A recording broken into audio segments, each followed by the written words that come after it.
NAMM 2019, 108 Rock Star Guitars.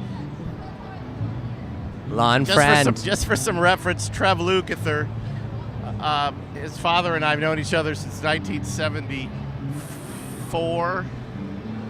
Went to high school together. That's scary, man. And I guess it's a good premise to talk about the legacy of the guitar. What was your first guitar, and did it happen to be one of your dad's? Was it given to you by your father? No, actually, I did a photo shoot for Fender when I was 9 years old. And it was with, man, what was his name? Marty Friedman. Marty Friedman from Megadeth? No. Marty, he was a country guy with he had a mullet. Okay. I don't know, he was awesome. A country guy named Marty. Yes. Okay. And he, we were doing this crazy photo shoot in a barber shop, and my payment at 9 years old was given a Fender guitar.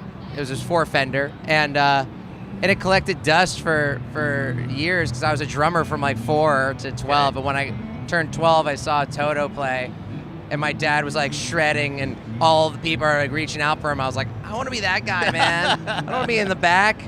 And then I also would hear melodies and riffs in my head, and then my dad. So I go to my pop, and I'm like, dude, I want to be like you, man. I want to play guitar. And Dad's like, oh, that's really serious. Like, no, really, I really do. I'm not so sure about that, Trev. And so he's like, all right, you want to learn how to play guitar? He takes the low E, turns it to D, puts my index finger there, power chord, have fun. And then I had to learn on my own. My first guitar was a baptism Fender. by fire, right? Yeah, he threw me into the pool without a suit. Exactly. In the deep end. Exactly, man. But I caught on real quick, so I felt that it was kind of meant to be, man. So as you got older, which guitar became your guitar?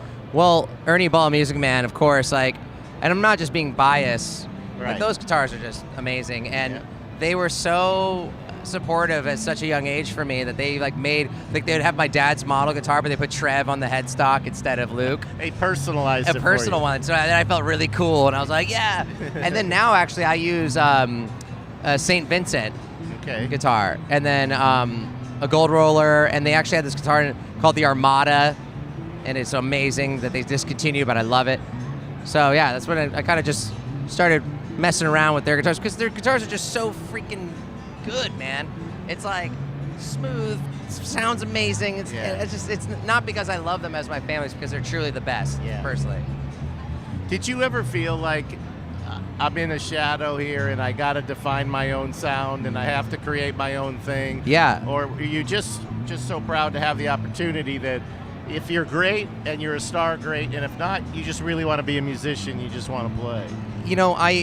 I had a crazy spiritual awakening a few years ago, but there was a time where, I felt that I had to impress people, and I had to, I had a name and a legacy that I have to, continue, or there's all this pressure, and I'd listen to people's comments, and it was really, to be honest, it was very close-minded comments, because a lot of people,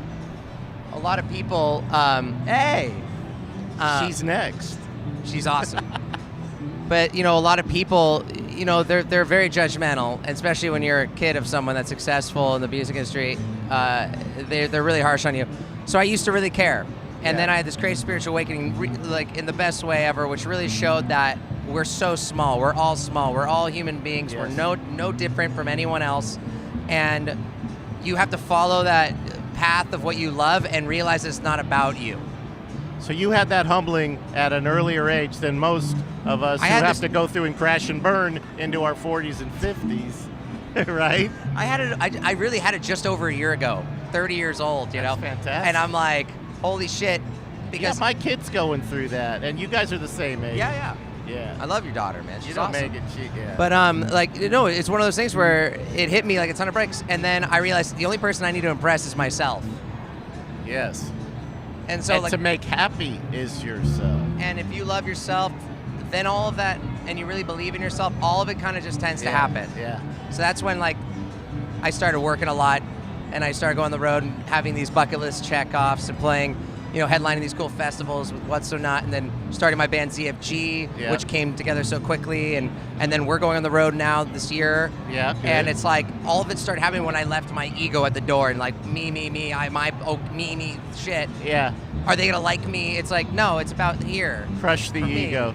Like, okay, I like me, and I'm proud of what I'm doing, and I feel your music becomes a lot more real, and you're not trying to fit into any box. Right. So you're just you, and my dad, he's my biggest fucking fan too, man. So he is.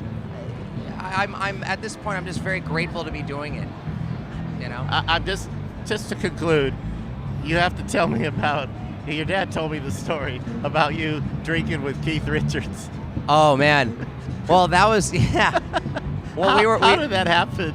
We were we went to Turks and Caicos, and there's a private island called Parrot Cay, and he has a house there. Yeah.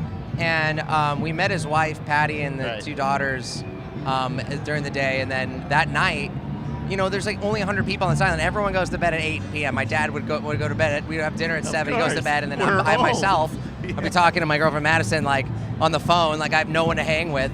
So I'm hanging at the outside bar, and then Keith rolls up with his family, and it's his birthday. It's his birthday. Yeah, that night. His 75th 75th birthday. And also him and his wife's 35th anniversary the same day. Okay. So then, I'm minding my own business because once again, we're all human beings. Yeah, it's Keith Richards. That's pretty awesome, but I'm not going to get up in his grill or anything. I'm like, hey, man. So I just had a glass of wine, and then Patty, his wife, was like talking about how she created this drink, and then I ordered one. Right. And then Keith was giving me shit about babysitting my drink, and I'm just like, Keith Richards giving me shit about babysitting. This is awesome. And his daughter's a DJ, so then I mentioned What's So Not, showed her some of the clips, and then Keith was checking it out, and like, it was a really cool. They were so sweet. It was really cool. And that is an organic hang. It happened organically. That you're gonna tell to your children and your grandchildren. It was cool, man. It was definitely. Those are another thing when you kind of step back, you're like, yeah, like did that just it's happen? a pinch yourself moment. Yeah, did that just really happen? But it was great.